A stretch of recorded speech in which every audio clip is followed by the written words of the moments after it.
Biraz tavayı kaplayacak kadar ayçiçek yağı. Çok fazla değilse tavayı kaplasın.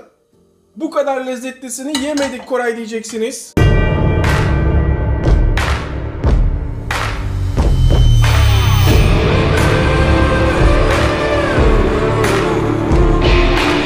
Borucci'yi transfer etmişiz.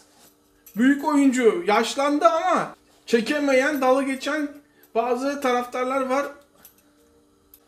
Bu adamı 30 yaşından önce Türkiye'ye getirmek zaten imkansız. Patlıcanı 3'e böldükten sonra şöyle ince dilimler kesiyorum. Kendimizi kandırmayalım. Türkiye Ligi çok kötü bir lig. Türkiye Ligi için müthiş bir transfer Borucci. Göreceksiniz. Hatta Boreni'yi, Sampdoria'ya giden Boreni'yi imkanı varsa onu da getirsin. Geniş kadro istiyorsa. Bakın. Hepsini hemen hemen aynı boyda böyle jülyen kesmenizi istiyorum. Bu arada bir bakalım. Daha yağ ısınmamış. İnce ince kestikten sonra bayanlar bu futbol yorumları sizi ilgilendirmeyebilir ama sizin için de muhabbetimiz var. Yok zannetmeyin müessesemizde. Şöyle. Koray hiç tuzlamadın, suya koymadın, acı olmayacak mı? Her yemek aynı değildir. Yemeklerin, malzemenin değişik değişik pişirilme yöntemleri vardır. Patlıcanlar kızardığı anda hemen şöyle alıyoruz. Patlıcan sıcakken şöyle biraz tuzlayalım.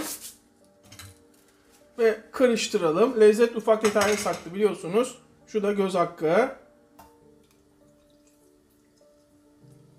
İsteyen bu yağı kullanabilir. Ben kullanmayacağım. Diğer kızartmalarda kullanabilirsiniz ya da. 1 yemek kaşığı tereyağı. Bu arada ocağın altını kısıyorum. Hatta şöyle yapalım. Şöyle 1 yemek kaşığı. Şöyle 1 yemek kaşığı, 2 yemek kaşığı zeytinyağı. 2 diş sarımsak. Hemen patlat.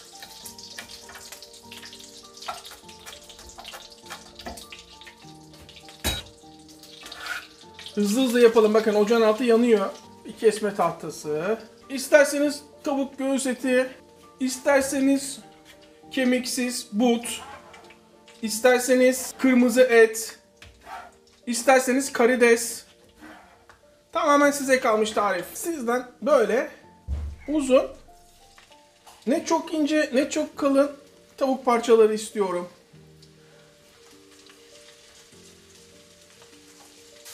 Kesme perdesinin faydaları, etrafı kirletmedik, çapraz zehirlenmeyi engelledik. 40 yılın başı olur ama başımıza gelebilir. Biraz tuz, biraz karabiber. Tavuklar renk almaya başladığı anda çeviriyorum.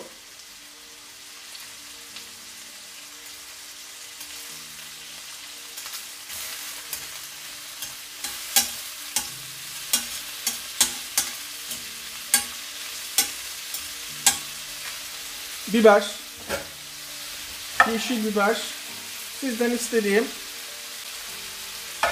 şu biberin içindeki çekirdeği alın.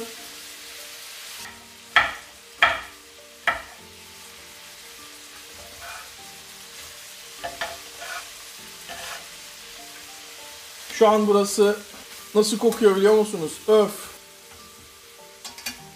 5 dakika sonra kabuğu soyulmuş orta boy bir domates. Buradaki önemli nokta, püf noktası domatesi.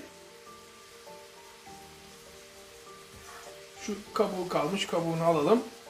Şöyle bakın, ilk önce 4'e bölüyorsunuz. 4'e böldükten sonra tekrar 2'ye. Yani toplam 2, 4, 6, 8 parçaya böldükten sonra bak kesinlikle rendelemeyin, tamam mı? Tam ortasına atın. Kapağını kapatın. Altını kısa alın. Şöyle 7-8 dakika domates ezilecek duruma gelene kadar pişirin. 10-12 dakika oldu. Şöyle bir açalım. Çünkü burada önemli olan domatesleri ezilecek duruma gelmesi. Çelik tavada yapmanız 2 kere lezzet katar ama teflon tavada daha kolay pişirirsiniz. Şimdi burada markası hiç önemli değil, krema. Bir paket krema. Yani bir su bardağı. Biraz tuz. Yarım çay kaşığı karabiber. Normalde bunun için parmigiano. But we don't use parmesan in Turkey. We use kaşar peyniri. Yemekler kaşar peyniri de çok iyi iş çıkartır burada. Demedi demeyin. Şöyle 1 yemek kaşığı. 2 yemek kaşığı. 3 yemek kaşığı. Tamamen senin isteğine bağlı. Şöyle 4 yemek kaşığı. Yani üstüne koyacak kadar da. Yani şöyle 5 yemek kaşığı gibi düşünebilirsiniz.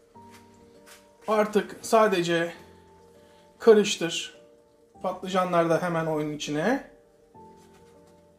Patlıcanları da karıştır. Karıştırdıktan sonra kapağını kapatıyorum. Altı kısık bir şekilde 12-13 dakika, 15 dakika pişmeye bırakıyorum. Fiyonk makarna 8 dakika 10 dakika. 8 dakika demek ki al dente, 10 dakika tam pişmiş. Bize al dente lazım. Yani dişe gelir şekilde. Bu arada ezan okunuyor. Demek ki saat 7.30 falan, yarım saat kaldı maça. Bir tatlı kaşığı tuz, yarım paket makarna, üstüne geçecek kadar su. Kaynamaya başladıktan sonra 8-10 dakika diyor, 9 dakika pişireceğiz. Mutfağın kralı bizi Zülen. 9 dakika. 9 dakika oldu. Bir tane makarnanın tadına bakalım. İstediğimiz gibi mi? İnanılmaz sıcak. Tam istediğim gibi al dente. Hemen sosumuza bakalım. Bak, sosun kıvamını görüyor musunuz? Şuraları görmenizi istiyorum. Yapışma gibi görüyor musunuz? Bakın, bu parçacıkları hafif kazıyorsunuz. Diklaz ediyorsunuz. Yemeğiniz inanılmaz lezzetleniyor. Şimdi bir sosun tadına bakalım. Muhteşem lezzetli olmalı, yoksa olmamış demektir. Öf. Öf. Kaşık kaşık. Çorba gibi ye. Kesinlikle makarnayı süzmeden şöyle hafif suyunu akıtıp suyuyla birlikte suyunu akıt. Suyuyla birlikte. Şimdi şöyle bir karıştıralım. Şöyle bir bakalım. Görüyorsunuz değil mi? En ufak bir yapışma yok. Bütün lezzet içine geçmiş durumda. Suyuna bakalım. Gayet sulu. Diyorsanız ki kuruttunuz mesela, böyle bir sıkıntı oldu diyelim. Bizimkisi çok iyi durumda. Ama diyelim ki suyunda sıkıntı oldu diyelim. Hemen şöyle makarnanın suyunu atacaksınız. Tuz takviyesi. Tamamen isteğe göre. Buna tekrar kaşar peyniri. Normalde maydanoz sevmem ben çok fazla.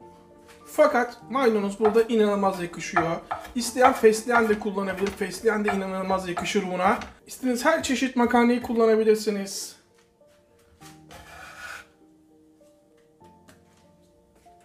Ve artık sadece karıştır. Salatanın Koray suyu karışmayacak mı?